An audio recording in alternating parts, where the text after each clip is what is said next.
श्री कृष्णा श्री कृष्णा श्री कृष्णा। गुरुर्ब्रह्मा गुरुर्विष्णु गुरुर्देवो महेश्वरः गुरुः साक्षात् परब्रह्म तस्मै श्री गुरवे नमः। तस्मै श्री गुरवे नमः।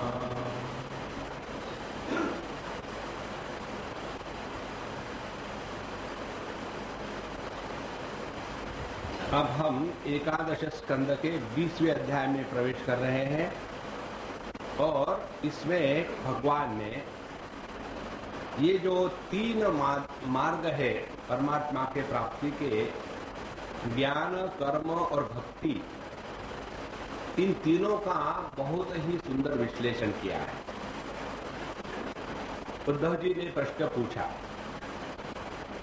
कि भगवान विधिश्च प्रतिषेधश्च निगमो हीश्वरस्य ते अवेक्षते रविंदाक्ष गुणम दोषम च कर्मणाम् वर्णाश्रम विकल्पम च प्रतिलोमानुलोमजम द्रव्य देश वय कालान स्वर्गम नरकमेव च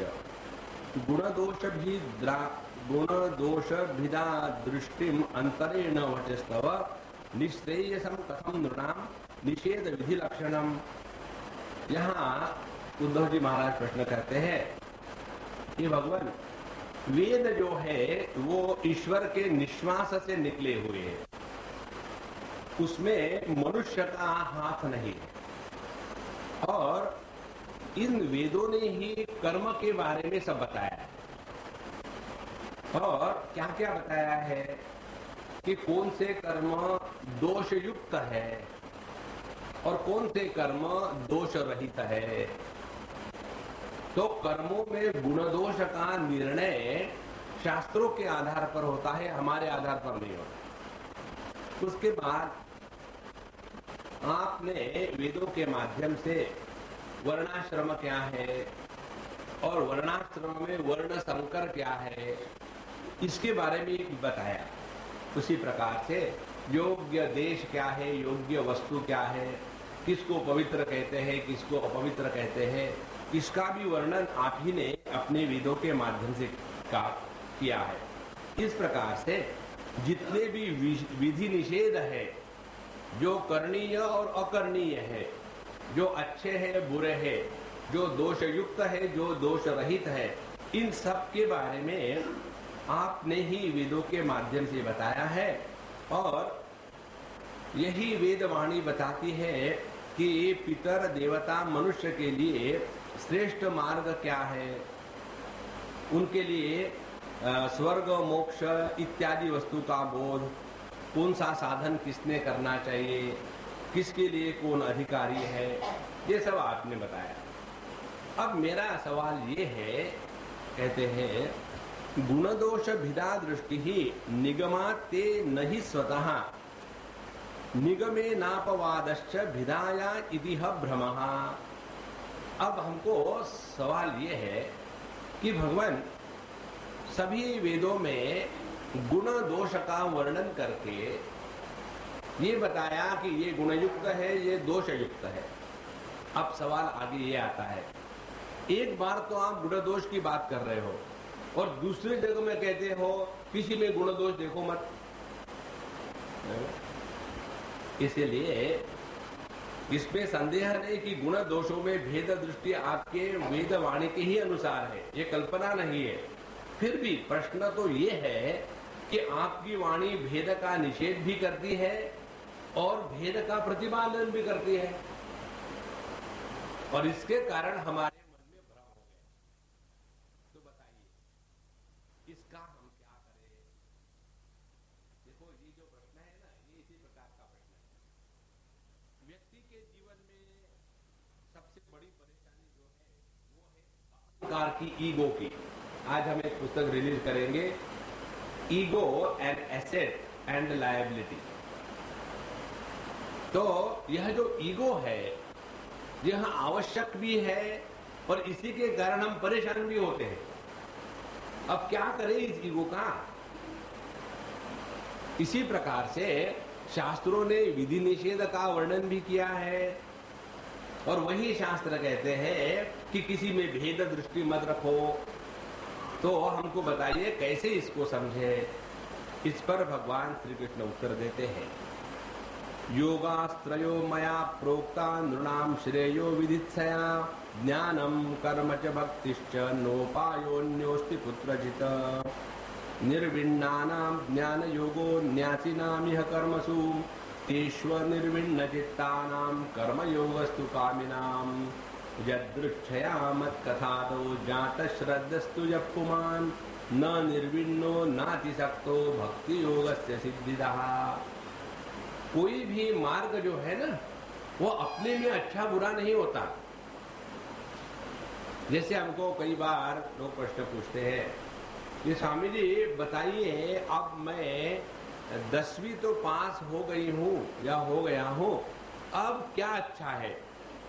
इंजीनियरिंग ठीक है कि मेडिकल ठीक है कि कॉमर्स ठीक है कि स्मगलिंग ठीक है? भिन्न भिन्न है। अब इसमें क्या करें? अब इसका उत्तर कोई दे सकता है? सवाल ये है कि आप चालू पुर्जे हो गया, हाँ, तो सब छोड़ो, स्मगलिंग शुरू करो। लेकिन स्मगलिंग अच्छा है क्या? आपके लिए अच्छा है। इसीलिए किसी भी मार्ग का निर्णय अपने अधिकार के अनुसार होता है, और जब हम अपने अधिकार को नहीं पहचानते तो फिर चक्कर में पड़ जाते हैं।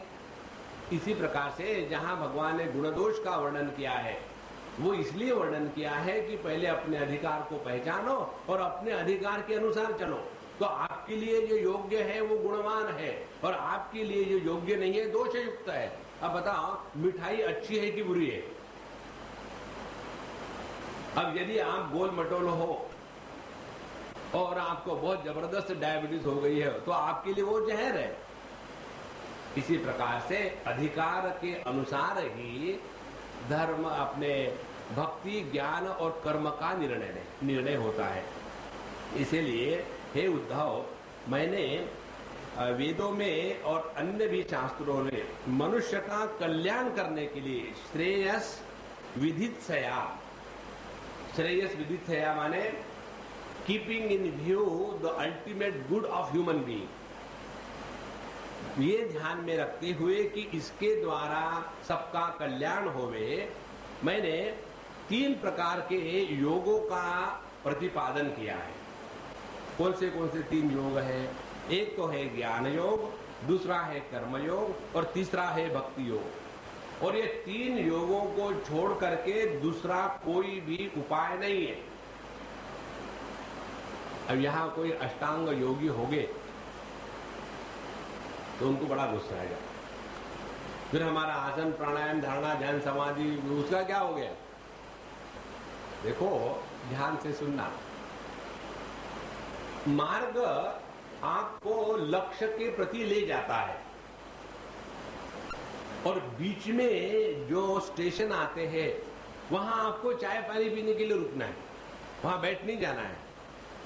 इसी प्रकार से योग मार्ग में जो बताया है, यम, नियम, आसन, प्राणायाम, प्रत्याहार, धारणा, ध्यान, समाधि, ये तो 3 ही मार्गों के लिए आवश्यक है। क्योंकि जब तक आपका अपने पर नियंत्रण नहीं होगा, तब तक आप ज्ञान में नहीं लग सकते हो, तब तक आप कर्म में नहीं लग सकते हो, तब तक आप योग में, ज्ञान, भक्ति में भी नहीं लग सकते। इसीलिए यह योग मार्ग जो है, अपने उपकरणों को ठीक ठाक रखने का गराज है और कुछ नहीं। उसमें फंस नहीं जाना हमको। जैसे अपने घर को साफ सफाई रखना चाहिए, अच्छी बात है, और केवल साफ सफाई में ही पूरा जीवन चला जाए, साफ होने के और उसमें करो क्या? फिर भगवान का भजन करो। नहीं नहीं नहीं, साफ रखो, वही महत्व की बात। इसलिए ये केवल 3 मार्ग है और यही आवश्यक है। अब क्या कहते हैं, किसके लिए कौन सा मार्ग ठीक है? पहले निर्विण्णानाम ज्ञान योगः, जो जिस व्यक्ति के अंतःकरण में कर्म और कर्म फल इसका महात्म्य खत्म हो गया है, उसके लिए ज्ञान योग है। अब देखो क्या गड़बड़ी हो जाती है। हमारे स्वामी अखंडानंद जी महाराष्ट्र के गुरु महाराज थे उड़िया बाबा, बड़े सिद्ध पुरुष, श्रोत्रिय ब्रह्मनिष्ठ थे। सभी शास्त्र उनकी जिह्वा पर नर्तन करते थे और वो व्यक्ति को देख करके बताते थे, तू ऐसा कर, राम नाम की माला फिरते रहे, उसको राम नाम की माला बता दी। दूसरा कोई आया, उसको कहेंगे देख जा करके जरा समाज की सेवा कर। तीसरा आया, उसको कहेंगे देखो जा करके शास्त्रों का अध्ययन कर। और फिर देखने वाले कहते हैं कि महाराज आप हर एक के प्रति अलग अलग बताते हो, सबको एक नहीं बताते, आपके मन में भेदभाव क्यों है? उनके मन में भेदभाव नहीं था, उनके प्रति जाने वाले जो भगत लोग थे उनमें अधिकारी भेद था। ध्यान से सुनना। लेकिन यदि कोई व्यक्ति एक ही मार्ग में फंसा हो, कोई ज्ञान में फंसे है, कोई कर्म में फंसे है, कोई भक्ति में फंसे है, कोई योग में फंसे है, तो वो क्या कहेंगे करेंगे, अपने ही मार्ग का मार्केटिंग करेंगे।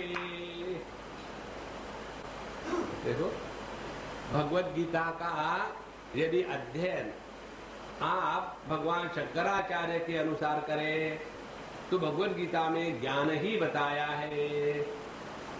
भगवत गीता का अध्ययन आप तिलक महाराज के अनुसार करें तो भगवत गीता में कर्म ही बताया है। भगवत गीता का अध्ययन यदि आप मध्वाचार्य जी के अनुसार करें तो भगवत गीता में भक्ति ही बताई है। और यदि पुष्टि मार्गियों के अनुसार करें तो भगवत गीता में शरणागति ही बताई है। महात्मा गांधी को पूछो तो कहेंगे अविकंप योग, वो कांपने लग गए थे ना इसलिए हाथ में डंडा लिया था, इसीलिए उनके लिए भगवत गीता में अविकंप योग ही बताया है। देखो महाराज, तो हम वस्तु में देखते हैं जो हम देखना चाहते हैं, वस्तु क्या है वो थोड़ी देखते हैं। इसीलिए साधक किस प्रकार का है ये जो संत समझ सकता है वही सबको एकदम भेड़ बकरी की जैसे कट्ठी दीक्षा कभी नहीं देता। देखो महाराज, जैसे आप किसी हमारे कैवल्य धाम में पेशेंट्स आते हैं, किसी के कमर का दर्द है, किसी के घुटने का दर्द है, किसी को घुटना ही नहीं है, अब वो वहां ट्रीटमेंट के लिए आते हैं नेचुरोपैथी के। अब जब वहां आएंगे तो हर एक को वही थोड़ी खाना होता है, उनको वो डॉक्टर प्रिस्क्राइब करते हैं तुमने घास खाना है, तुमको दूध नहीं पीना, तीसरे को कहता है तुम उबला हुआ खाओ। तो जैसे जैसी आवश्यकता है उसके अनुसार उपदेश होता है।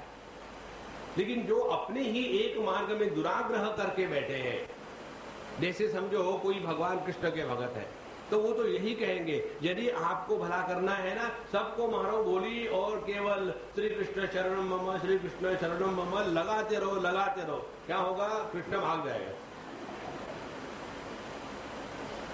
देखो महाराज, एक कल या परसों एक लड़के ने किसी ने प्रश्न पूछा मुझे वहां प्रेमपुरी में, स्वामी जी हम मंदिर में जाते हैं, माला करते हैं, लेकिन आपको स्पष्ट बता रहे ये सब मैकेनिकली है, उसमें मन बिल्कुल नहीं लगता, लेकिन ये हमारे यहाँ करने की रीति है।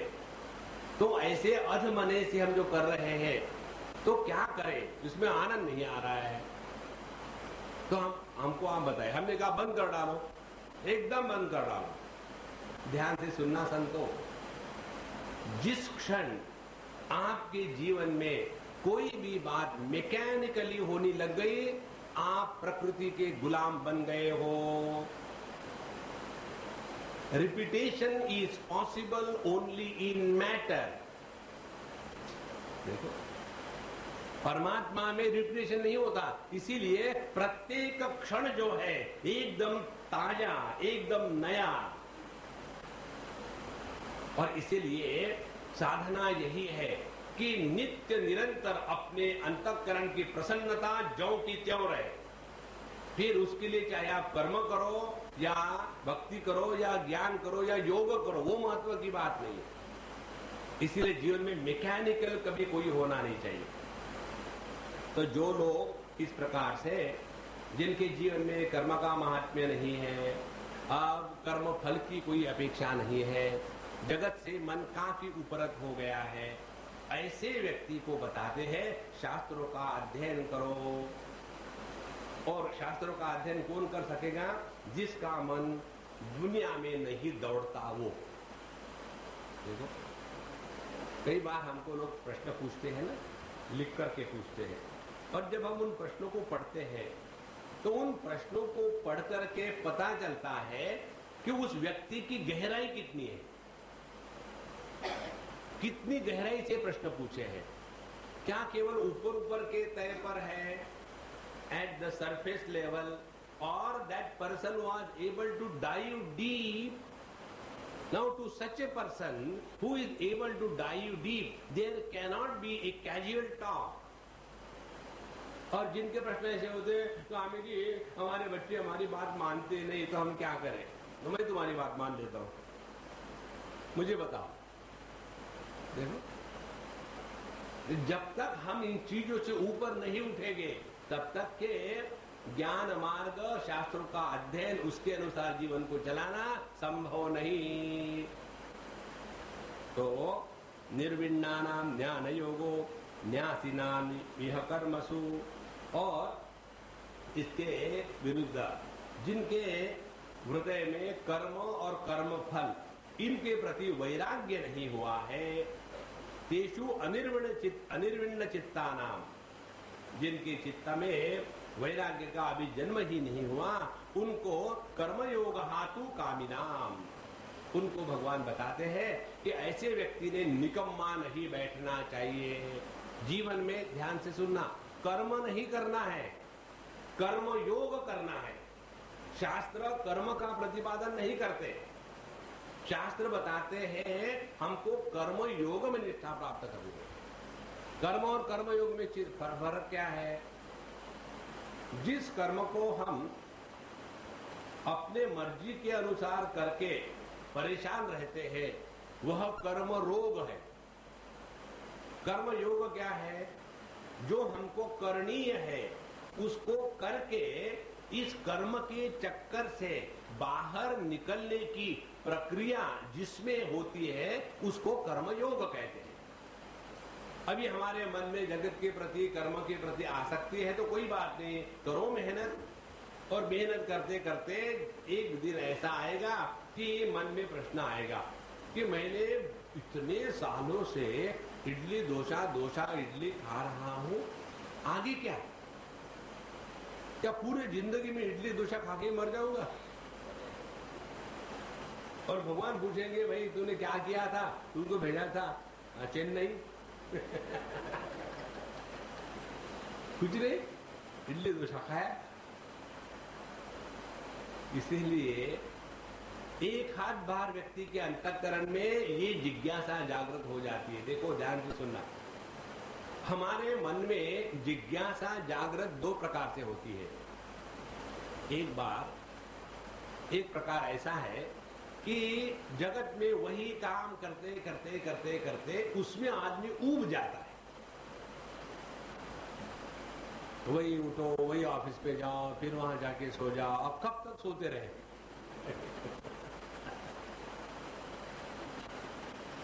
मैं आपको मजाक नहीं कर रहा हूं। आज सुबह ने, हाँ कल रात को मैं 12-1 बजे तक ईमेल क्लियर कर रहा था, उसमें यही एक लेटर कि स्वामी जी मैं इतनी उम्र का हूं और अभी मैं ऐसी सर्विस कर रहा हूं, अब समझ में नहीं आता ये मैं कब तक करते रहा हूं, मुझे बिल्कुल इंटरेस्ट नहीं। अब मैंने निश्चय किया आपके पास आ जाऊंगा। उसको मैंने अर्जेंटली भेज दिया, मत आना। देखो मुझे सबसे ज्यादा डर लगता है किसका? उसका कि जो मेरी सेवा करना चाहता है। जो सेवा करने वाले हैं ना वो भयानक होते हैं, कब क्या दबा बैठे भगवान जाने।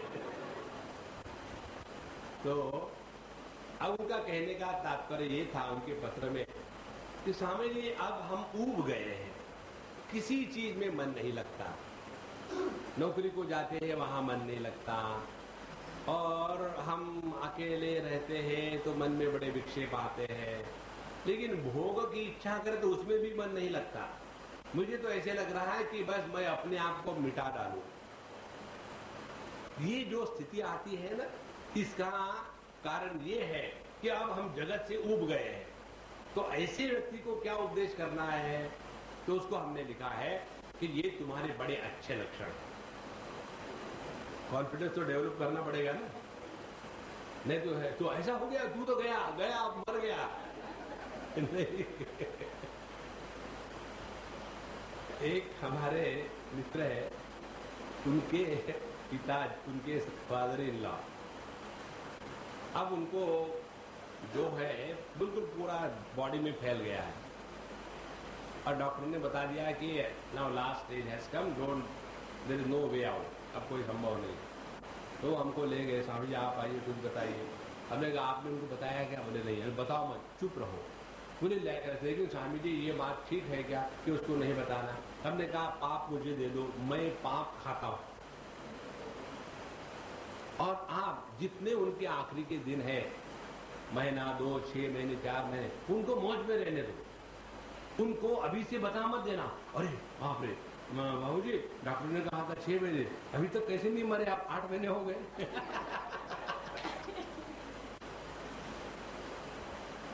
डॉक्टर भी बड़े विचित्र होते हैं, गलत बता रहे।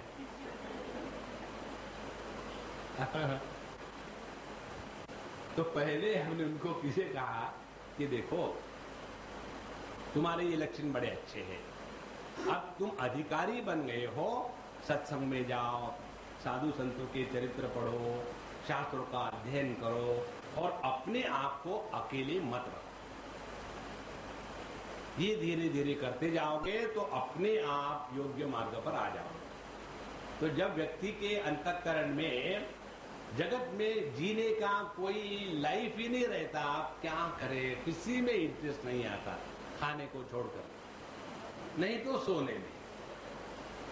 तो ऐसे जो व्यक्ति है उनके लिए यह वैराग्य का प्रारंभ हमेशा जगत के प्रति फ्रस्ट्रेशन, लॉस ऑफ इंटरेस्ट से होता है। तो ऐसे व्यक्ति तुरंत इसमें लगा दे अपने आप को शास्त्रों के अध्ययन में। अब दूसरी बात, जिनके अंतःकरण में समझदारी के साथ वैराग्य आ गया है, तो वैराग्य 2 प्रकार से, एक फ्रस्ट्रेशन से, दूसरा समझदारी से। उसकी समझ ये है कि इतने सारे लोग आके चले गए, क्या लाइफ है क्या? What is the purpose of our being in this world? जब इस प्रकार से मन में विचार आने लग जाते हैं तो ऐसे व्यक्ति को ज्ञान में जाना है। लेकिन यदि हमारे मन में अभी वैराग्य इत्यादि नहीं आया तो कर्म में लगाते हैं कि कर्म करते जाओ, कर्म करते जाओ, इससे भला होगा किसका? जिसकी तुम सेवा करोगे उसका, और तुम्हारा कुछ नहीं भला होगा, तुम गधे के जैसे रगड़ते जाओ। फिर क्या इससे निकलने का कोई उपाय है? क्या उपाय है? यद्यत् कर्म करोमि तत्तदखिलम शंभो तवाराधना।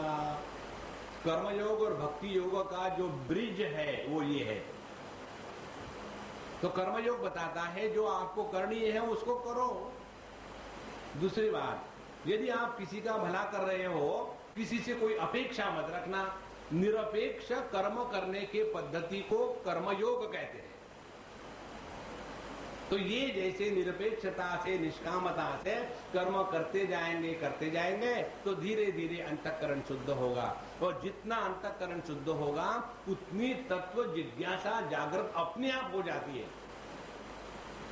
जैसे देखो, कहीं बीज पड़े हुए हैं, गर्मी के दिन है, मिट्टी चारों तरफ है, तो बीज पड़ा रहेगा। लेकिन जहां योग्य प्रकार का वातावरण निर्माण हो गया, थोड़ी बारिश आ गई, थोड़ा पानी उसको मिला और फिर उसने पानी को पीना शुरू किया, तो उसी बीज में से अपने आप पेड़ पौधे निकलने शुरू हो जाते। इसी प्रकार से हमारे सबके हृदय में परमात्मा के प्राप्ति के बीज है, और यह बीज अंकुरित तब होने लग जाते हैं जब हमारा अंतःकरण शुद्ध और पवित्र होने लग जाता है। इसीलिए मन में प्रभु प्राप्ति की इच्छा, मन में शास्त्रों के अध्ययन की जिज्ञासा, मन में अपने पर नियंत्रण ला करके जीवन को संवारने की जो आकांक्षा है, ये सभी के सभी लक्षण है शुद्ध अंतःकरण के। तो कर्मयोग के द्वारा हम अंतःकरण शुद्ध करते हैं। इसीलिए जिनके अंतःकरण में अभी कर्म फल के प्रति बहुत आसक्ति है, तो धक्के खाओ, और जब धक्के खा खा के परेशान हो जाओगे तब विचार करो कि मैं दुनिया में धक्के खाने के लिए आया क्या? नहीं, इसलिए आए आनंद में रहने के लिए। स्वामी जी, शादी करने की बात कैसे संभव है? देखो, किसको लिखा मैंने कल या आज ही पत्र लिखा, सुबह, हाँ आज ही सुबह लिखा। एक व्यक्ति ने लिखा, स्वामी जी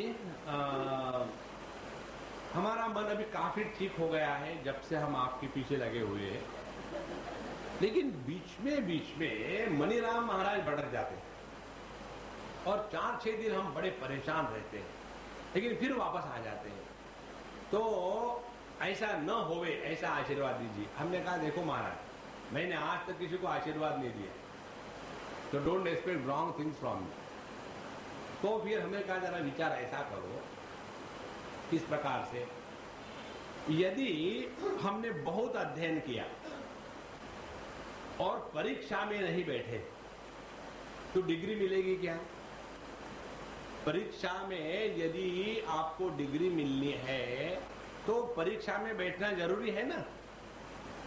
इसी प्रकार से आपकी आध्यात्मिक प्रगति हो रही है या नहीं हो रही है, ये समझने के लिए जो परीक्षाएं आती है वो अपने मन के ऊपर नीचे जाने का धंधा है। तो उसके द्वारा डरो मत, समझ लेना है this is first quarterly examination, और जब उसको आप परीक्षा के दृष्टि से स्वीकार करोगे तो परीक्षा में जैसा हम मन लगा करके लिखते हैं, उसी प्रकार से जहां कोई मन में विक्षेप आ गए, किसी के प्रति घृणा आ गई, किसी के प्रति मारने का भाव आ गया, किसी से कुछ चुरा लेने का भाव आ गया है, किसी के प्रति आसक्त हो रहे हैं, कभी दुख का भाव आया, तो समझ लेना ये सभी की सभी 1 आवरली एग्जामिनेशंस है। तो जब एग्जामिनेशन आती है तो हम पेपर खुला दे करके भाग नहीं जाते, हमको वहां बैठना है और लिखना है। इसी प्रकार से जीवन में जो सुख दुख के प्रसंग आते हैं उसका यही तात्पर्य है कि हम अपने अंतःकरण को और शुद्ध करना आवश्यक है। शुद्ध अंतःकरण के क्या लक्षण है? शुद्ध अंतःकरण प्रसन्न होता है, शुद्ध अंतःकरण में किसी से कोई अपेक्षा नहीं होती, शुद्ध अंतःकरण में भूत नहीं चढ़ा रहता, जाने कहां गए वो दिन, वो चक्कर नहीं रहता। ऐसा जो शुद्ध अंतःकरण वाला व्यक्ति है उसके हृदय में तत्व जिज्ञासा अपने आप जागृत हो जाती।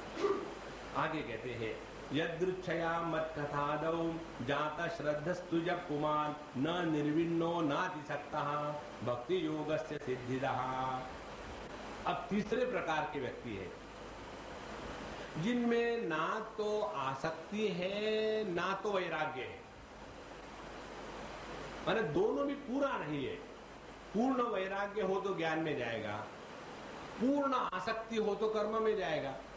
अब इनमें आसक्ति भी कोई ज्यादा नहीं है, लेकिन नहीं ऐसी बात नहीं, और वैराग्य भी ज्यादा नहीं है, लेकिन नहीं ऐसी बात नहीं। माने तबला भी है, डग्गा भी,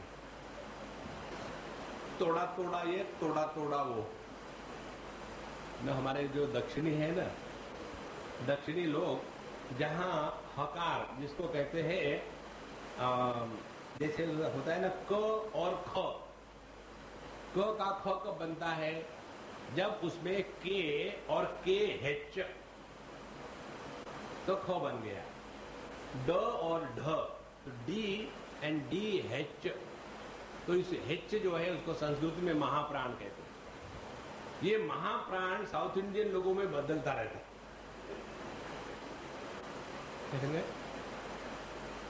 तो कविता, कविता अब नहीं है, अब नहीं, अब क्या हो गया? अभी नहीं है। तो थोड़ा थोड़ा, तो ये जो हमारे दक्षिणी लोग हैं ना, उनको कहना होगा ना कि थोड़ा ही चावल देना, तोड़ा तोड़ा तोड़ा तोड़ा, तो तोड़ा का मर गए, तोड़ो उसको।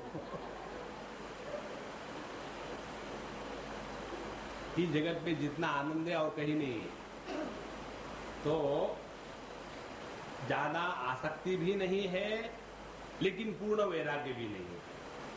माने हम जैसे जो लोग हैं, कहने का तात्पर्य, उनको भक्ति योग से सिद्धिदः, उनके लिए भक्ति योग फल प्रदान होता है। कैसे फल प्रदान होता है? वैराग्य जगत के प्रति नहीं है तो जगत में मन जाता है। और ये भक्ति क्या बताती है? जगत के भोग करो, लेकिन कैसे? भगवान को अर्पण करके करो।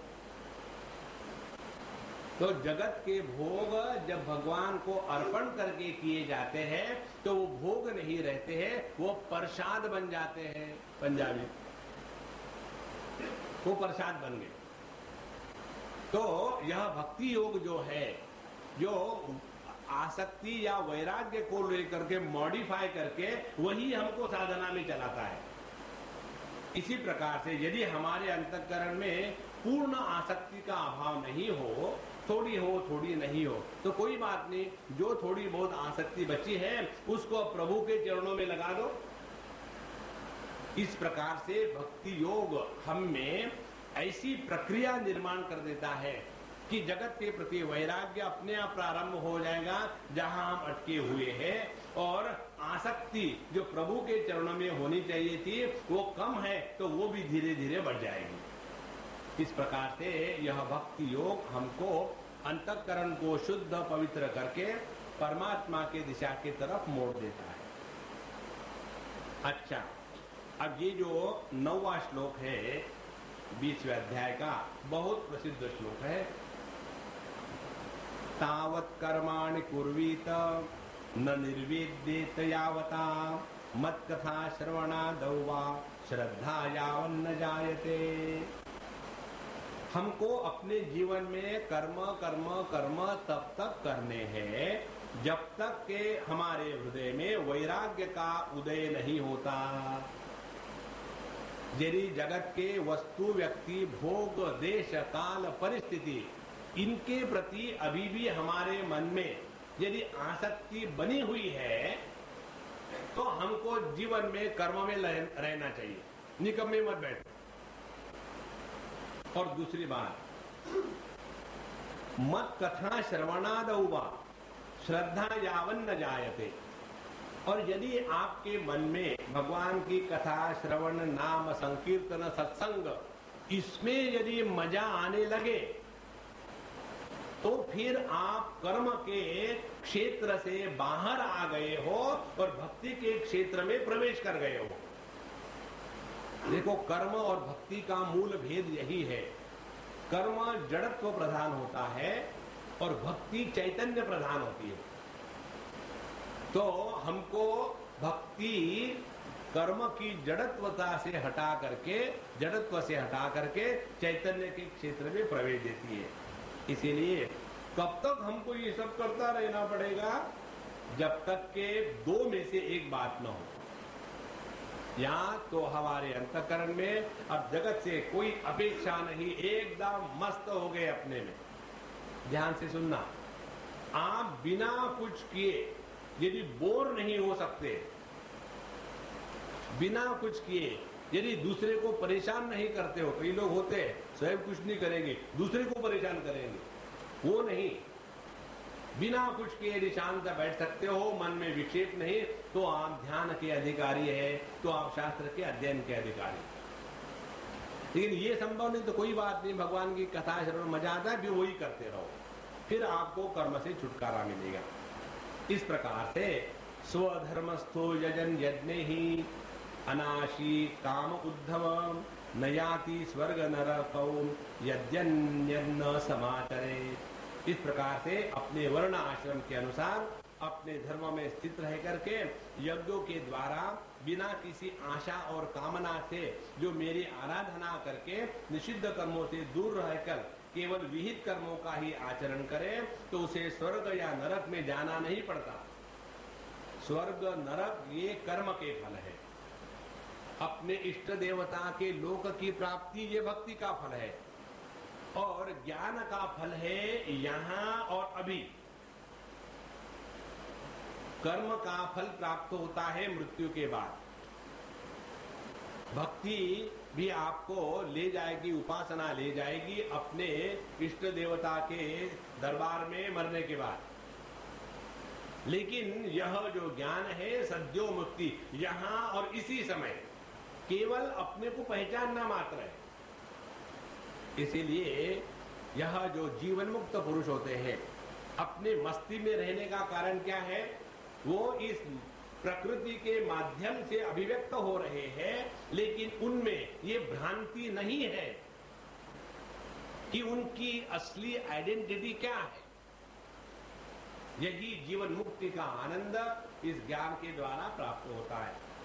और इस प्रकार से जो अपने धर्म में निष्ठा रखने वाला आदमी है, इसी शरीर में रहते रहते अपने कर्म का परित्याग कर राग इत्यादि मनों से मुक्त होकर के पवित्र हो जाता है। और जब अंतःकरण पवित्र हो गया तो दो बातें हो सकती है, या तो ज्ञान के द्वारा तुरंत आपको ब्रह्मात्मैक्य का बोध होगा, यदि वो नहीं हुआ तो आपका अंतःकरण इतना द्रवित हो जाएगा कि उस द्रवित अंतःकरण में भक्ति रस बहने लगेगा।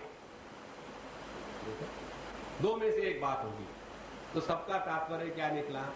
सबका तात्पर्य ये निकला, चाहे आप कर्म करो, चाहे आप भक्ति करो, चाहे आप ज्ञान करो, चाहे आप योगाभ्यास करो, सबका अटैक हो रहा है मन पर। बाहर की बहुत साफ सफाई है, लेकिन मनी राम कंफ्यूज्ड है। तो जितना किसी के प्रति दुर्भावना होना गंदी बात है, उससे भी गंदी बात है मन कंफ्यूज है। इसीलिए अंतःकरण की शुद्धि जीवन का प्रथम लक्ष्य है। और जितना अंतःकरण शुद्ध होता जाएगा, आपको अंदर से प्रेरणा और गाइडेंस मिलेगी कि आपको कहां कैसे चलना है आगे। इसीलिए अपने साधना के बारे में हमको केवल दो प्रकार की संभावना है जानने की। या तो किसी संत पुरुष के पास जाकर के अपने आप को समर्पित कर दो, वो अपने आप को आपको बिना बताए आपसे सब कुछ करवा लेगा। लेकिन जहां जाकर के हम अपना दुराग्रह करते हैं, आपने उनको तो बता दिया मंत्र, और मुझे क्यों नहीं बता रहे, मुझे आप यंत्र दे रहे, मंत्र क्यों नहीं? क्योंकि तुम्हारा तंत्र बिगड़ा हुआ है। आ रहा है, आ रहा है। और दूसरी बात है, यदि हमारा अंतःकरण शुद्ध पवित्र हो गया है तो हमको आगे साधना क्या करनी है, वही गुरु महाराज, वही भगवान हमारे हृदय में से ही हमको गाइडेंस देंगे, जिसको कहते हैं ऋतंभरा प्रज्ञा, या जिसको कहते हैं इनर वॉइस। इनर वॉइस इसको कहते हैं। दूसरों को जाकर के कुछ नहीं होता, अच्छा बताओ मन को कैसे कंट्रोल में लाया जाए, ये कोई परीक्षा ले रहे क्या? इसीलिए दो में से एक बात करनी, इस प्रकार से ज्ञानम विशुद्धम आपनोति मद भक्तिम वा यदृच्छया। और जो लोग ये विधि निषेध रूप कर्म का अधिकारी मनुष्य शरीर अत्यंत दुर्लभ है और स्वर्ग नरक दोनों ही लोगों में रहने वाले जीव इनकी अभिलाषा करते हैं। देखो, मनुष्य देह की अभिलाषा स्वर्ग और नरक दोनों में रहने वाले जीव इसलिए करते हैं कि यही मनुष्य देह ऐसा है, इसके द्वारा आपको 3 ऑप्शन है, या तो स्वर्ग में जाओ, या तो नरक में जाओ, या इसके चक्कर से हमेशा के लिए छूट जाओ। यदि आप स्वर्ग में रहोगे तो जीवन भोग प्रधान होगा, यदि नरक में रहोगे तो जीवन दुख प्रधान होगा, और यदि मनुष्य देह में है तो आपको चॉइस है। और इसीलिए ये मनुष्य देह जो भगवान ने हमको सबको दिया है, इसका अच्छी तरह से उपयोग करना चाहिए। नहीं तो चले गए कुबेर जी के पास, कुबेर जी ने कहा क्या क्या, क्यों आया, किससे आया? नहीं, मैंने शिव जी से चिट्ठी लाया हूं, दिखाओ। हाँ ठीक है, जो लेना है ले लो, जल्दी जल्दी ले लो, मैं जा रहा हूं दुकान बंद कर। अब ये घूम रहे, क्या लूं, हे टाइम हो गया, निकाल। तो फिर घबरा करके उसने फट से अपनी तंबाकू निकलता कि नहीं, अच्छा मुझे दे दो, चूना है। देखो, ये मनुष्य देह जो मिला है, ये केवल चूना रगड़ के तंबाकू खाने के लिए नहीं मिला है, ये केवल लक्षण है चूना तंबाकू का। पूरे जीवन में हमने क्या किया, अच्छा खाना बना करके उसका गोबर बनाया, और किया क्या है। इसलिए भैया, ये जो मनुष्य देह है उसको हम इस प्रकार से प्रयोग में लावे कि जगत के साथ जैसा रहना रहो, अपने मन को प्रभु की तरफ मोड़ देना है। इसलिए बुद्धिमान मनुष्य वो है कि यह भोग प्रधान शरीर जो स्वर्ग नारकीय शरीर है, इसमें योग नहीं हो सकता। इसीलिए मनुष्य को स्वर्ग की और नरक की दोनों की कामना नहीं करनी चाहिए। यहां तक आगे बताते हैं कि मनुष्य को मनुष्य देह की भी कामना नहीं करनी चाहिए, क्योंकि मनुष्य देह उसी काम के लिए मिला है, इसका त्याग करके स्वरूप में स्थित हो जाए। ऐसे नहीं, हमको तो मनुष्य देह अच्छा लगता है, अगले जन्म में प्लीज यही देना। इस जन्म में हम हिंदुस्तान में पैदा हो गए थे, अगले जन्म में हमको चाइना में पैदा करना। क्यों? वहां मजा आता है, कीड़े मकोड़ों देख लेंगे क्या होता है। हाँ, इससे हमको निकल जाना है। इसके पश्चात एतद् विद्वान पुरा मृत्यु हो अभयात् घटेत सहा अप्रमत्तः इदं ज्ञात्वा मर्त्यम अप्यर्थ सिद्धिदम। इसलिए समझदार व्यक्ति ने अत्यंत सावधान होकर के ऐसी साधना करे कि जिसके द्वारा हम जन्म मरण के चक्कर से छूट जाए। ये होने के बाद यहाँ का जो प्रसंग है बड़ा सुंदर है। ये विषय विवेक चूड़ामणि में भगवान शंकराचार्य ने लिखा है, बड़ा सुंदर विषय है। कहते हैं छिद्यमानम यमैरेतैः कृत नीडम वनस्पतिम खगस्वकेतमुत्सृज्य क्षेमं याति ह्यलंपटः अहोरात्रे छिद्यमानं बुद्ध्वा यूर्यमवे पथुः मुक्त संग परम बुद्ध्वा निरीह उपशाम्यति। यह जो हमारा शरीर है, यह एक वृक्ष के जैसा है। इसी को लेकर के शास्त्रों में संसार को उपमा दी है एक वृक्ष की, जो 15वें अध्याय में और कठोपनिषद में वर्णन आता है। ऊर्ध्व मूलम अधशाखम अश्वत्थम प्राहुरव्ययम छंदांसी यस्य पर्णानि यस्तम मेद सवेदविद। तो ये पेड़ कौन सा है? ये पेड़ माने अपना ही देह है, और इस देह रूपी पेड़ में जीव नाम का पक्षी एक हृदय नाम के घोंसले में बैठा हुआ है। तो छिद्यमानम यमई ही एतई ही, और ये जो पेड़ है इसकी क्या कंडीशन है? यमदूत आकर के रोज उसकी प्रूनिंग करते रहते हैं। कभी ये डाली को छाटा, कभी वो डाली को छाटा, कभी सुनना कम हो गया, कभी देखना कम हो गया। जिनको ताजा ताजा चश्मा लगता है ना, चश्मे के स्थान पर दूरबीन लगती है, मजा आता है। एयरपोर्ट में एक सज्जन थे, धोती पहने हुए थे, पहली बार शायद गए, हमको बड़ा मजा आ रहा था और उनको कुछ दिख नहीं रहा था और मालूम भी नहीं कहाँ क्या है, तो इतना बढ़िया लाइट और ऐसे घूम रहे थे। पूर्णमदः पूर्णमिदं पूर्णात् पूर्णमुदच्यते पूर्णस्य पूर्णमादाय पूर्णमेवावशिष्यते। इसलिए शांति शांति शांति। हरि श्री गुरुभ्यो नमः। जब ये पेड़ गिरने वाला है, ये बात पक्की हो गई, तो उस पर बैठा हुआ जो जीव नाम का पक्षी है वो फटाक से वहां से उड़ के चला जाता है। देखो महाराज, हमारे गरुड़ पुराण में इसका सब वर्णन आता है। जब देह का पतन है तब जीव बाहर निकल आता है और उस देह के अगल बगल में 3 दिन तक रहता है और उसके बाद वहां जो 11-13 दिन की क्रिया है, वो जब क्रिया पूर्ण हो जाती है तब उस जीव का उस देह के साथ जो तादात्म्य है वो पूरी तरह से टूट जाता है और फिर वो अपने यातना देह के द्वारा अगले लोक में प्रवेश करता है। और इसीलिए हमारे शास्त्र में जो बात बताई है वो सत्य है, उसका पालन करना चाहिए। यदि ऐसा नहीं करते तो वो जीव भटकता रहता है यतीम के जैसा। अच्छा महाराज, और जो जीव अनासक्त है और जो आसक्त है, तो जो जीव इस देह के प्रति आसक्त है वो इस आसक्ति को लेकर के निकलेगा और दूसरे देह के प्रति आसक्त हो जाएगा। इस प्रकार से एक देह से दूसरे देह में प्रवेश चालू हो गया। और जिस जीव ने अपने देह का त्याग करने के पहले अनासक्ति को प्राप्त कर लिया है, उसको देह के त्याग में कष्ट नहीं होगे, दुख नहीं होगे, क्योंकि देह के प्रति आसक्ति नहीं है, उसका किसी भी दूसरे देह के प्रति आकर्षण नहीं होगा और इसीलिए उसको जन्म मरण का चक्कर नहीं रहता है। देखो, एक अम्मा हमको मिली और मुझे कहने लगी, स्वामी जी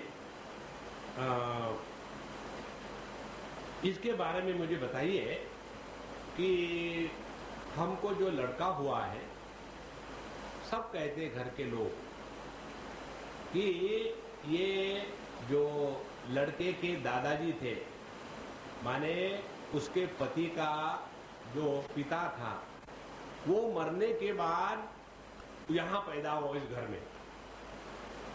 ये लोगों की धारणा होती है ऐसी। और बोले अब जब भी मैं उस बच्चे को देखती हूँ तो मुझे वही याद आता है कि ये मेरा ससुर है, और जब यही याद आता है ये मेरा ससुर है तो उस बच्चे के प्रति मेरे बड़े विचित्र भाव बनते हैं। तो इसमें सच क्या है, झूठ क्या है? हमने कहा टटोल के देखो कपड़े के जैसे। अब इसके बारे में शास्त्र की बात आपको बताते हैं। जो व्यक्ति मरने के पहले बहुत आसक्त रहता है घर में, गृहस्थी में, बीबी बच्चों में, पोतों नातों में, और मर जाता है, तो वो उसी घर के अगल बगल में घूमते रहता है जीव, और मरने के बाद उसी घर में जहां मौका मिला पैदा हो जाता है और फिर सबको परेशान करता है। ये बात सत्य है। इसीलिए देह का त्याग करने के पहले किसी के प्रति कोई आसक्ति नहीं होनी चाहिए। और सबसे ज्यादा आसक्ति मालूम है कब होती है? आपको मैं सीक्रेट बताता हूं। किसी भी पिता को अपने पुत्र के प्रति या पुत्री के प्रति जितनी आसक्ति होती है, उससे करोड़ गुना अपने ग्रैंड चाइल्ड के प्रति होती है। ये बात पक्की है। और मरने का समय बुढ़ापे में आता है नॉर्मली, और मरते समय उस ग्रैंड चाइल्ड में मन आसक्त रहा तो क्या होगा? वो यही सोचता रहेगा, मेरा पोता ये चला जाएगा, मैं क्या करूं, मैं क्या करूं। और मरने के बाद उसके पीछे लगा रहेगा और उसका बच्चाओं के फिर पैदा होगा। इसीलिए आपने दूसरी भी बात देखी होगी, जो बाप अपने बच्चों को बड़े डिसिप्लिन में ला करके डांट मार करके बड़े करते हैं ना, उनके जो पोते होते हैं वो दादाजी को डांट मार करके सीधे करते हैं। सत्य है ये मैंने किसी से सुना है। हम किसी के घर गए थे और उसने टीवी लगाया और वो कोई देख रहा था क्रिकेट मैच वगैरह और हम भी देख रहे थे। अब दादाजी अपने फ्री स्टाइल में आ गए। आने के बाद फट से उन्होंने वो टीवी का प्रोग्राम शुरू कर दिया बदलना। पहले ये देख फिर दो, फिर वो। बुढ़ाओं को काम तो कुछ होता नहीं, दिन भर बर्बाद करते हैं, भगवान का नाम नहीं लेंगे। तो वो बच्चा, उनका पोता, इतना गुस्सा कर गया, दादाजी you stop that nonsense, you get out from here. दादाजी ने रख दिया, पीछे चले गए। और जब ऐसा हुआ तो वो बच्चे के जो पिताजी थे उसने बच्चे को डांटा, देखो ऐसी बात नहीं करते दादाजी से। बड़े बोले डैडी मैं नहीं करना चाहता था, लेकिन ये हमेशा का धंधा है इनका। जब भी मैं समझो बाहर से स्कूल से आया, कुछ कोई क्रिकेट की मैच देख रहा हूँ, कुछ 2 मिनट के लिए, ये उसी समय आकर के मेरा प्रोग्राम बदल देते हैं। या तो उनके लिए अलग दे दो कम, ये टीवी मेरे लिए अलग दे दो। और उसके बाद ये सब हो गया। फिर उस बच्चे के बाप ने मुझे बताया, बोले स्वामी जी बात बताओ। बोले मेरे पिताजी, हम जब बच्चे थे तो हमारी क्या मजाल थी, एक शब्द बोले। अब बोले ये पोते ने इनको डांटा है ना, तो देखो आप 15 मिनट में आएंगे, फिर उसको कहेंगे बेटा तुम्हारे कपड़े को प्रेस करना है क्या, बेटा तुम्हारे वो बुक्स को मैं कवर लगा दूं क्या। वो इनको मारेगा ना तो भी इसके पीछे लगे रहेंगे। और जब हम बच्चे थे, थोड़ा कहा पापा हमको गार्डन में जाना है, तो चेहरे पर गार्डन खड़ा कर देते थे। कारण क्या है? आसक्ति। इसीलिए महाराज, यह जो देह रूपी वृक्ष है, इसमें आसक्त रहोगे तो स्वर्ग नरक इत्यादि में फंसे रहोगे। और इस देह का त्याग करते समय इसमें यदि कोई आसक्ति नहीं है, कहीं जाकर के परमात्मा का दर्शन होगा। और ये कैसा है? अहोरात्र ही छिद्यमानम। हमारा ये जो देह है दिन रात क्षीण हो रहा है अपने आयु में, और इसको जान करके जो अपने देह के प्रति आसक्ति है उसको छोड़ दे, ऐसा ही व्यक्ति परमात्मा के प्रति समर्पित हो सकता है और शास्त्रों का अध्ययन कर सकता है। देख लेना, अपने जीवन में सबसे बड़ी उपलब्धि किस दिन हुई और क्या हुई? अपने जीवन में सबसे बड़ी उपलब्धि उस दिन हुई जिस दिन से अब हमारा अपने देह के प्रति कोई मोह नहीं है। और यदि अपने देह के प्रति मोह नहीं रहा तो कैसे पता चले? क्या टेम्परेचर बढ़ता है? नहीं। फिर देह को लेकर के जितने हमारे रिश्ते नाते हैं, देह को लेकर के इस जगत की जितनी धन दौलत है, उसके प्रति हमारे मन में आसक्ति समाप्त हो जाएगी। तीसरी महत्व की बात, अंतःकरण से समझदारी के साथ यदि आसक्ति समाप्त हो जाती है तो आदमी में मस्ती आती है। और यदि आसक्ति इसीलिए समाप्त हो गई क्योंकि अब कोई पूछता ही नहीं। बच्चों ने कह दिया दादाजी will you please get out, और डॉक्टर ने बोल दिया आपको भगवान भी नहीं सुधर सकता। और फिर जाकर के अपने फ्रस्ट्रेट हो गए। फिर स्वामी जी इसलिए हम आपके पास आए, ट्राई करो हम पर। तो ऐसी यदि स्थिति आई तो हम में वैराग्य नहीं आए। इसीलिए अहोरात्र ही छिद्यमानम बुद्ध्वा, ये जान करके कि प्रत्येक दिन हम अपने देह के नाश की तरफ बढ़ रहे हैं। देखो जिनको ये हार्ट अटैक वगैरह आते हैं ना, ये ओवरनाइट नहीं आता। कहने वाले कहते पता नहीं कैसे होगा, क्या हो गया, हमारे साथ थे, अच्छे थे, खेलते थे, और हम दोनों ने साथ चाय पी और मैं घर पहुंचा और वो मर गए। ऐसे कैसे हो गया? तो ये ऐसे एकदम थोड़ी हुआ है। ये अंदर में जो गड़बड़ी थी धीरे धीरे इकट्ठी हो रही थी और एकदम ऐसा ब्लॉक आ गया कि आगे कुछ नहीं हो सकता।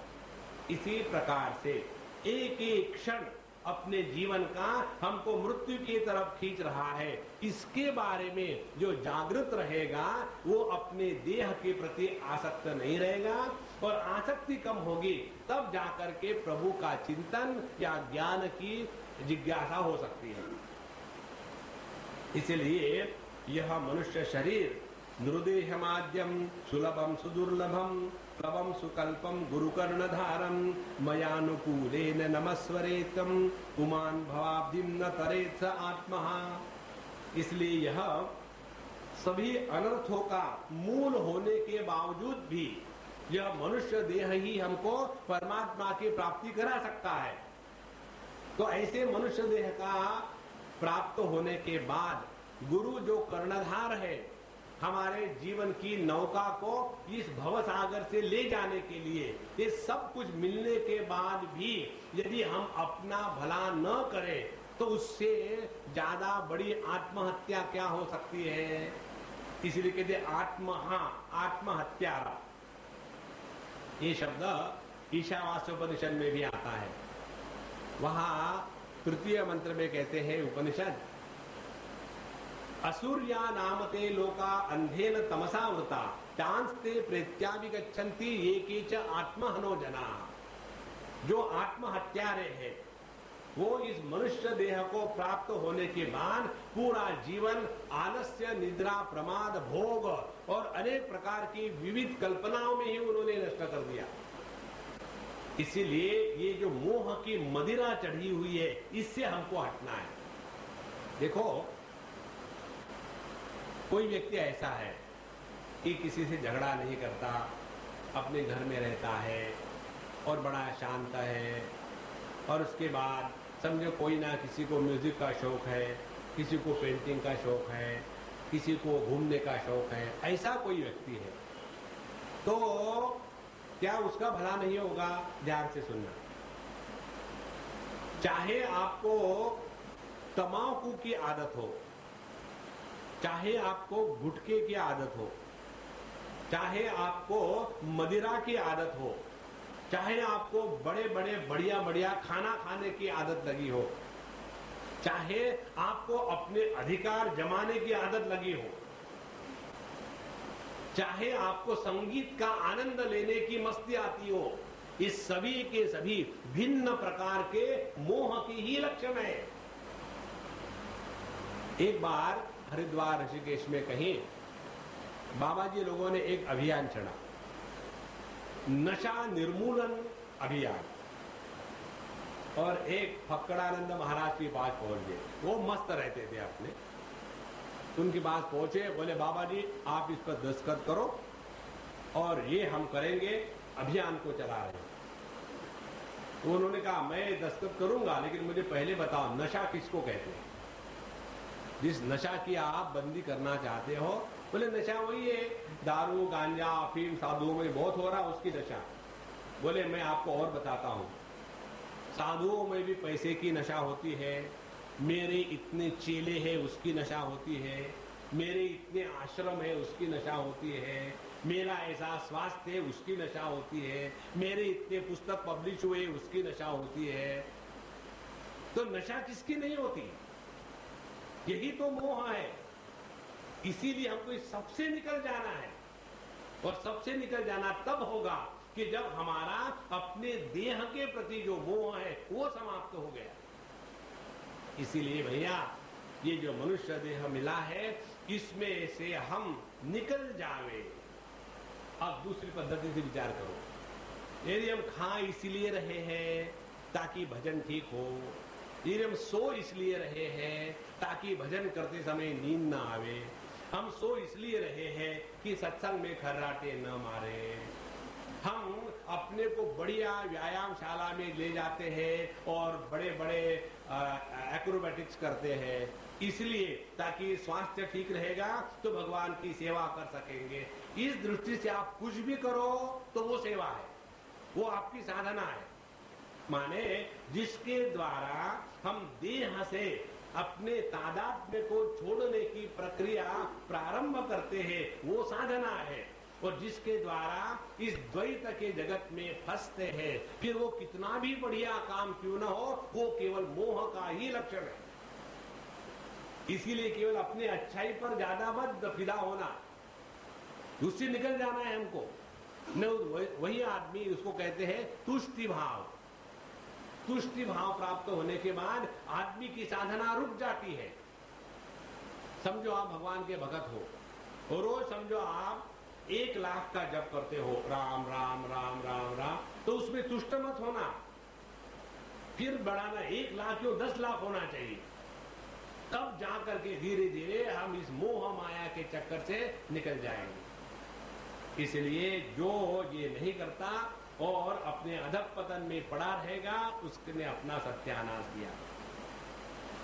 यदारंभेषु निर्विण्णो विरक्तः संयतेन्द्रियः अभ्यासेनात्मनो योगी धारयेन चलं मनः धार्यमाणं मनो जर्हि भ्राम्यदाश्वनवस्थितम् अतन्द्रितो निरोधेन मार्गेण आत्मवशं नयेत् मनोगतिं न विसृजेत् जितप्राणो जितेन्द्रियः सत्व संपन्नया बुद्ध्या मनम आत्मवशम नयेत्। अब इस विचार को आगे बढ़ाते हैं।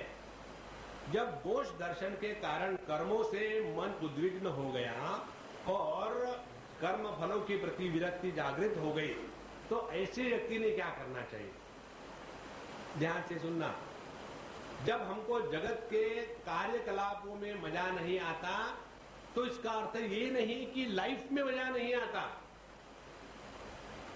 ऐसे नहीं बताने मुझे किसी चीज में इंटरेस्ट ही नहीं आता, I don't know what I should do. Is it वैराग्य? No, it is depression.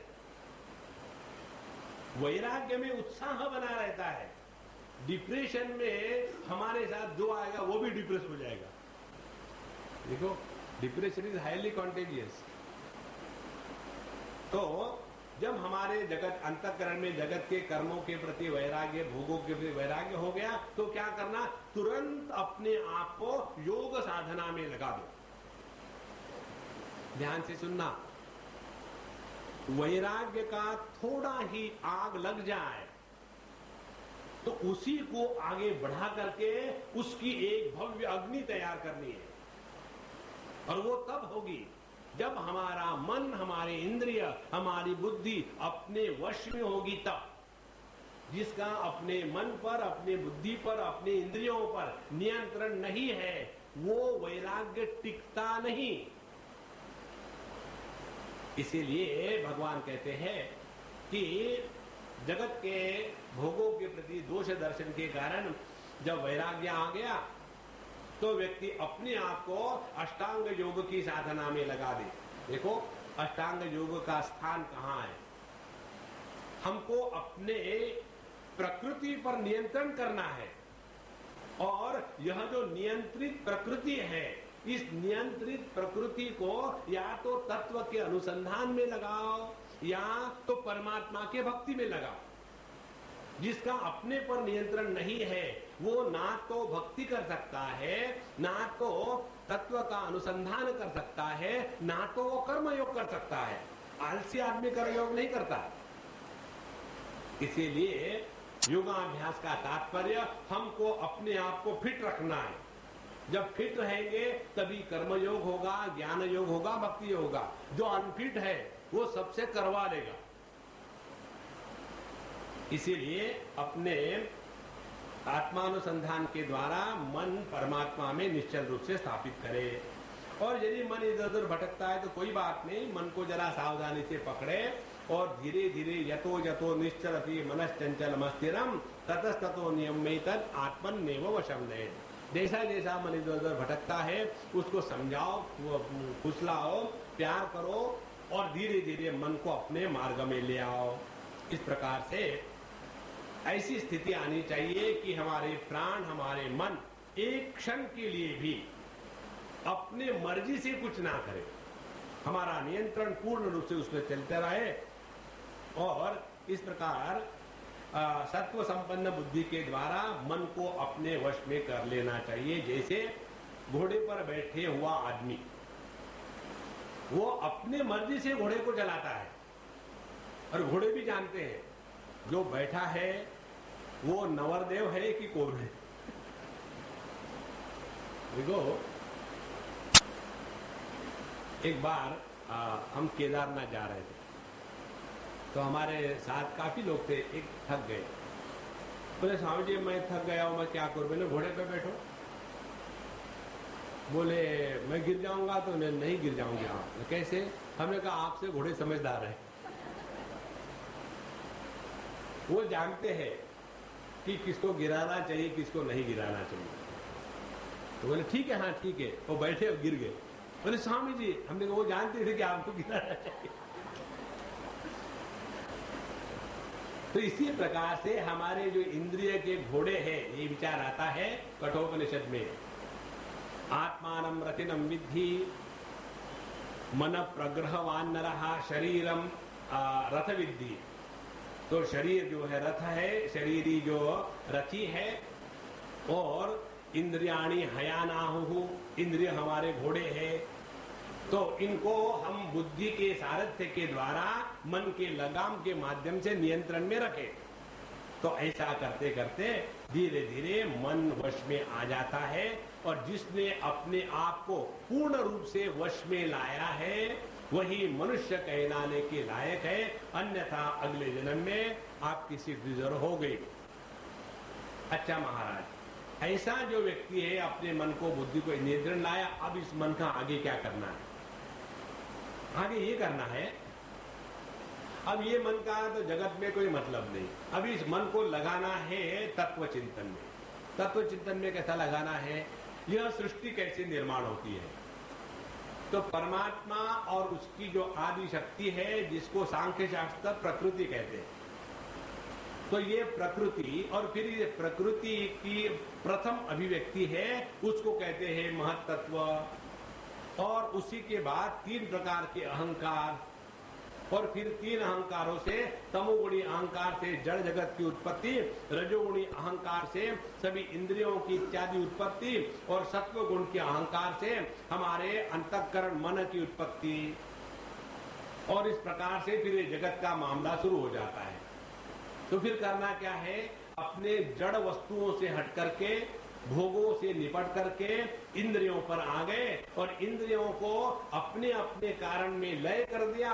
ऐसे करते करते फिर अपने लय भाव को प्राप्त हो गए। इसको कहते हैं लय प्रक्रिया। ये लय प्रक्रिया की अनेक बातें हैं, जैसे अपने पैरों के अंगूठे से लेकर के अपने जानु तक, अपने लायंस तक, कमर तक, ये पृथ्वी तत्व है। वहां से नाभि तक जल तत्व है, और नाभि से अपने हृदय तक के अग्नि तत्व है। हृदय से अपने कंठ या अपने भ्रू मध्य तक के वायु तत्व है, और उसके फिर आगे आकाश तत्व है, और उसके आगे परमात्मा तत्व है। ये धीरे धीरे अपने आप को लय प्रक्रिया से उसमें लिया जाए, और ये आवर्तन करते जाए। एक बार किया, फिर दूसरे बार किया, फिर तीसरे बार किया, ऐसा रोज अभ्यास करते करते धीरे धीरे हमारी प्रकृति जो है अपने लय में प्राप्त हो जाएगी। उसके बाद यह जो मन है, फिर गुरु ने जो उपदेश किया है, उस उपदेश के अनुसार अब इस मन को तत्व चिंतन में लगाना है कि इन सब लय प्रक्रिया का प्रणेता, लय को करने वाला, इनको प्रकाशित करने वाला जो तत्व है, इनके द्वारा प्रभावित नहीं होता, और वह तत्व अपनी असलियत है। इस प्रकार से धीरे धीरे अभ्यास के द्वारा हम अपने अंतःकरण से देहात्म भाव को समाप्त करें। देखो, सबसे महत्व की बात हम आपको बता रहे हैं। निर्विण्णस्य विरक्तस्य 23वां श्लोक है, इसको चाहो तो अंडरलाइन करो। निर्विण्णस्य विरक्तस्य पुरुषोक्तो वेदिनः मनस्त्यजति दौरात्म्यम चिंतितस्तस्य अनुचिंतया। जो हमारे मन में देहात्म भाव निर्माण हो गया है, ये इस अभ्यास के द्वारा धीरे धीरे कम होगा। और हम फिर से रिपीट करते हैं, जिसका देहात्म भाव कम हो रहा है वही साधना कर रहा है। यदि हमने दुनिया भर के सब कुछ किया, लेकिन देहात्म भाव में इतनी भी कमी नहीं हुई तो हमने केवल जैसे एक गधे के पीठ पर शास्त्रों के भार रख दो, उसी प्रकार से हमने सत्संग का भार अपने बुद्धि पर रखा है और कुछ नहीं हुआ है। उसके बाद यमादिभिः योगपंथैः आन्वीक्षिक्या च विद्या, फिर यम नियम आसन प्राणायाम प्रत्याहार धारणा ध्यान समाधि योग मार्ग से वस्तु तत्व का निरीक्षण परीक्षण करने वाली आत्मविद्या तथा प्रतिमा की उपासना से कर्म योग ज्ञान योग भक्ति योग से परमात्मा का चिंतन करने लग जाता है मन, और यही एकमात्र उपाय है और कोई उपाय नहीं। अब देखो ये अभी तक का जितना वर्णन हुआ उसमें क्या बात निकली। एक व्यक्ति कर्म योग का भी अधिकारी है, भक्ति का भी है, ज्ञान का भी है। जैसे जैसे उसके अंतःकरण की शुद्धि होती है वैसे वैसे वो प्रगति करते रहता है। जैसे एक ही व्यक्ति पहले बाल संस्कृति केंद्र में आता है, वही जाकर के प्राइमरी में जाता है, वही जाकर के मिडिल स्कूल में जाता है, इसी प्रकार से ये जो साधना है ये म्यूचुअली एक्सक्लूसिव नहीं है, ये उसी व्यक्ति की साधना का क्रम है। और आगे कहते हैं यदि कुर्यात् प्रमादेन योगी कर्म विगर्हितम योगे नैव दहे न हो नान्यत् तत्र कदाचन स्वे से धिकारे या निष्ठा स गुणः परिकीर्तितः कर्मणां जात्य शुद्धानां अनेन नियमकृतः गुणदोष विधानेन संगानां त्याज्यनेच्छया। यहाँ बताते हैं कि कोई भी कर्म यदि हम जीवन में ठीक से चलाए तो निंदित कर्म हमसे नहीं होगा। और आगे कहते हैं हमको जो प्रायश्चित्त इत्यादि करना है, समझो हमसे कोई गलती हो गई तो दूसरे को देख करके नहीं करना। जैसे उदाहरण बताऊं आपको, हमारे संत ज्ञानेश्वर की माता जी जब उनके पति ने संन्यास लिया था और अब वो वापस नहीं आ रहे थे, तो उन्होंने वहां का एक पीपल वृक्ष है उसके 1 लाख प्रदक्षिणा करी, जिसके द्वारा सब कुछ ठीक हो गया।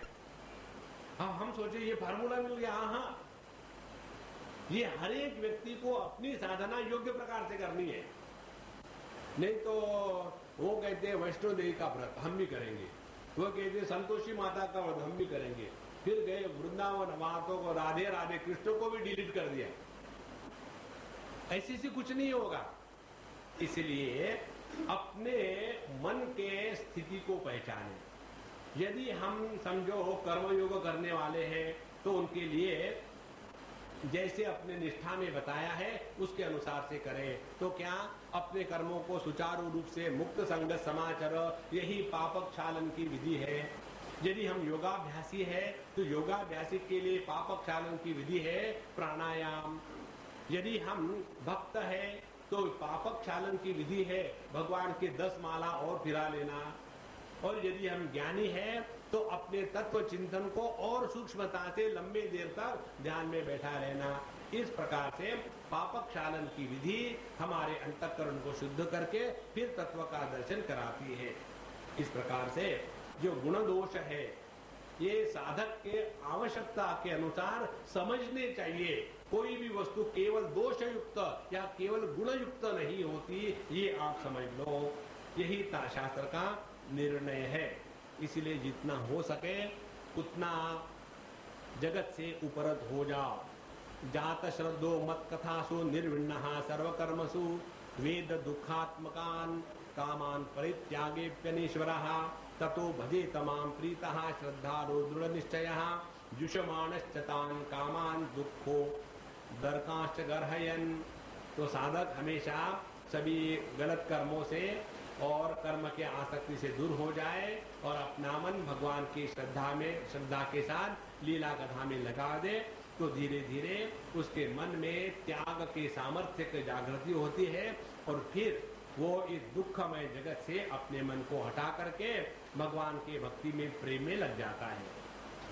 और ऐसा जो व्यक्ति है प्रोक्तेन भक्ति योगेन भजतो मा सकृन्मुनेः कामा हृदय या नश्यन्ति सर्वे मयि हृदय स्थिते। तो जिसके मन में भगवान ने प्रवेश कर लिया है उसके मन में कामना का वास नहीं रह सकता। और ये जो मंत्र है 30वां, ये अनेक उपनिषदों में, अनेक शास्त्र के ग्रंथों में आता है। विद्यते हृदय ग्रंथि छिद्यन्ते सर्व संशयाः क्षीयन्ते चास्य कर्माणि मयि दृष्टे खिलात्मनि। उपनिषद में आता है तस्मिन् दृष्टे परावरे, बाकी अर्थ एक ही है। तो जिसने अपने हृदय में परमात्मा का दर्शन किया है उसके जीवन के सभी कर्म क्षीण हो जाते हैं, सभी संशय नष्ट हो जाते हैं और उसके हृदय की जो ग्रंथि है अपने स्वरूप का अज्ञान वो भी नष्ट हो जाता है। ऐसे परमात्मा की प्राप्ति अपने हृदय में आत्म भाव से ही होनी है। तस्मात् मद्भक्ति युक्तस्य योगिनो वै मदात्मनः न ज्ञानम न च वैराग्यम प्राय श्रेयो भवेदिह। इसलिए जिसने उस परमात्मा का अपने हृदय में आत्म रूप से साक्षात्कार कर लिया है उसके लिए फिर ये बाकी के जो चीजें हैं, योग, दान, वैराग्य, तपस्या, ये इसकी कोई आवश्यकता नहीं, क्योंकि जिसके हृदय में परमात्मा ने प्रवेश कर लिया है वही सत्य है। इसीलिए सर्वं भक्ति योगेन मद भक्तः लभते अन्यसा, उसको तुरंत अनायास ही सब कुछ प्राप्त हो जाता है। इसीलिए यहाँ भगवान की जो परिभाषा है परमात्मा के प्राप्ति की, यह आपको और कहीं नहीं मिलेगी। इसको प्रारंभ कर दो साधना के दृष्टि से। कहते हैं नैरपेक्षम परम प्राहुः निःश्रेयसम अनकल्पम तस्मान् निराशीषो भक्ति निरपेक्षस्य मे भवेत्। सबसे ज्यादा बड़ी उपलब्धि क्या है? निरपेक्षता। किसी से कोई अपेक्षा नहीं, भगवान से भी कोई अपेक्षा नहीं। जिसमें अपेक्षा है वो जीव है और जो अपेक्षा रहित है वो परमात्मा। तो कर्म से अपेक्षा नहीं, ज्ञान से अपेक्षा नहीं, भक्ति से अपेक्षा नहीं, योग से अपेक्षा नहीं, लोगों से तो छोड़ो ही। यह जो निरपेक्षता है, यह निरपेक्षता ही जीवन की सर्वश्रेष्ठ उपलब्धि है। इसीलिए जिसके जीवन में निरपेक्षता आ गई है वो 24 घंटे मस्त रहेगा। और निरपेक्षता का तात्पर्य क्या है? हमारा जगत में किसी पर कोई अधिकार नहीं है, अपने सब अधिकारों की बलि चढ़ा दो। इसलिए मयि एकांत भक्तानां गुण दोषोद्भवा गुणाः साधूनां समचित्तानां बुद्धेः परमे युषाम। इसलिए जिनका मन प्रभु में पूर्ण रूप से मिल गया है उनके जीवन में गुण भी नहीं होते, दोष भी नहीं होते। कोई उनको कहे कि आप तो बड़े अच्छे हैं तो कोई फर्क नहीं पड़ता, और कोई कहे कि भाई आपका ये हमको पसंद नहीं लगता तो कोई फर्क नहीं पड़ता, क्योंकि उसके परे है। और साधारण व्यक्ति है, उनकी थोड़ी तारीफ करो तो फुदकने लग जाता है, एक डांट मार दो तो रोने लग जाता है। इसीलिए जो समचित्तानाम साधुनाम, सब घुमा फिरा करके कहा है अंतःकरण का समत्वम योग उच्चते। तो जिसने अपने अंतःकरण के इस समत्व को बनाए रखा है जीवन में, उसने कर्म भी किया है, योग भी किया है, भक्ति भी की ही, ज्ञान किया है, क्योंकि निर्दोषम ही समम ब्रह्म तस्माति ब्रह्मणि स्थिताः।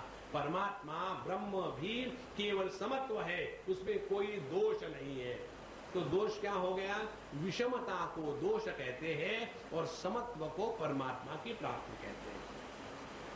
इसलिए एतान एवं एतान मया दृष्टान अनुतिष्ठन्ति ये पथः क्षेमं विन्दन्ति मस्थानम यद् ब्रह्म परमं विदुः। इस प्रकार से जो लोग मेरे बतलाए हुए इस मार्ग के अनुसार अपने जीवन को चलाते हैं, उनको जीवन में निश्चित रूप से क्षेम, अभ्युदय, निश्रेयस, परमात्मा की प्राप्ति सब कुछ होगा, इसमें कोई संदेह नहीं। ओम पूर्णमदः पूर्णमिदं पूर्णात् पूर्णमुदच्यते पूर्णस्य पूर्णमादाय पूर्णमेवावशिष्यते। ओम शांति शांति शांति। हरि ओम। श्री